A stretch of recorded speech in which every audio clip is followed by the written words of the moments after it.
मोठ्या नातवाला लागलाय खोकला. तो 6 वर्षाचा आहे. त्याला आता काढा बनवते. ओवा घेतलाय. आता हे कडुलिंबाची 4 पानं घेतली. सुट्ट्या लागल्या शाळेला, ग्राउंडला खेळायला जातो. मग धुळीची ॲलर्जी होते नाकातोंडात जाऊन. वेलची घेतली 2. मुलांना जाऊ नका खाली म्हटलं तरी जातात, कारण त्यांचं खेळायचंच वय आहे ना. शरीराचा व्यायाम पण होतो मैदानी खेळ खेळून. लवंगा घेतल्या 5 आणि 2 मिरी घेतली. आता एकत्र सगळं करून अर्धा टोप पाणी करते. अर्धा टोप पाणी केलं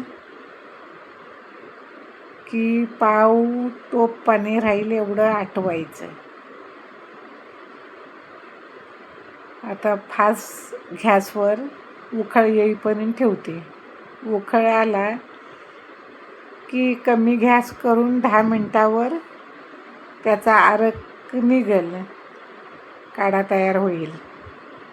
मग थंड झालं की सोमळ मुलाला 3 ते 4 बारके नाश्त्याचे चमचे असतात तेवढे पाजायचे. आयुर्वेदिक आहे, त्याला काही त्रास होणार नाही.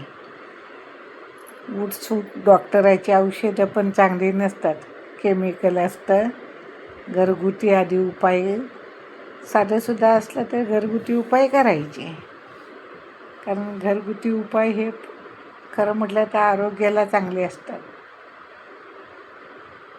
आणि ज्याला मग आपल्याला माहिती आहे तर आपण तोच उपाय पहिला करायचा घरगुती.